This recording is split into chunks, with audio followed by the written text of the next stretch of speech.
Hi from Vienna.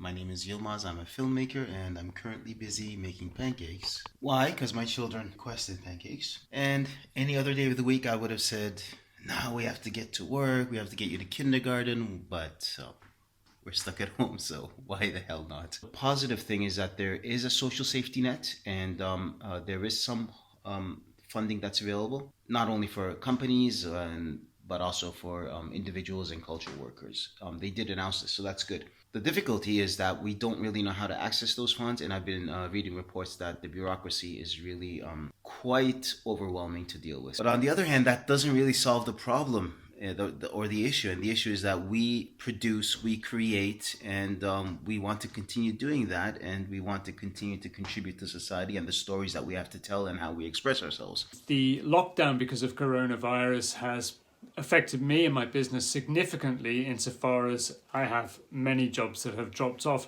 So, a significant impact to my business and also to my personal pocket. I was one of the earliest victims of coronavirus. I started having my first symptoms on 6th of March, and I probably fully recovered around 15th of March.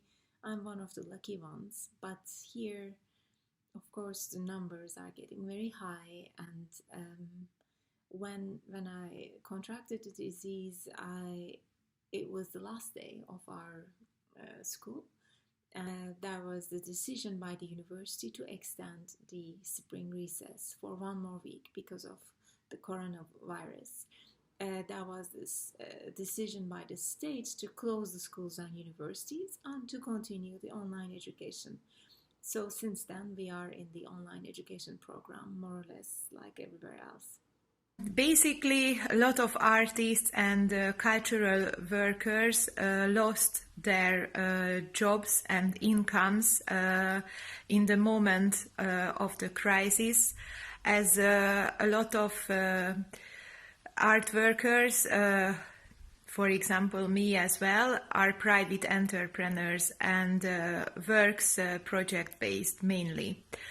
But the big institutions have to face also with new solutions, as they have to keep and at the same time rethink the structures, how they can survive. Of course, the biggest issues are that the normal circumstances, because of the official regulations, are not provided for the live performances and for a lot of programs.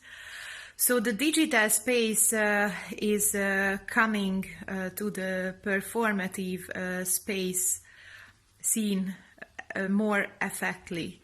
Now we start to share old and new stuffs with the digital communities, but not only on the local level, but also in the international level. So the culture, as always, I think is a creative field, and it's time to collaborate more than ever. Actually, the artistic community was one of the sectors that have been seeing all their activities cancelled even before the state of emergency was declared. In another hand, is one of the sector with less social protection. Most of the artists work as a freelancer. We call it trabalhadores independentes, and the solutions from the government are really not enough. Artists feel that they don't have already now, immediately, the conditions to survive. In another way, all the conflicts and the problems have been always an inspiration for artists to work their creativity.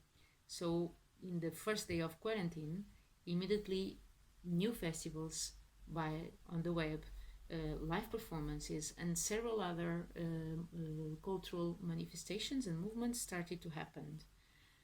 But in another hand, immediately the community was split in different visions, because it brings up the question about and how we win and how we earn our money. The other topic, of course, is the issue of the future. What does the future hold for us? Because, okay, so we receive funding for a few months, or we receive some aid or help or whatnot.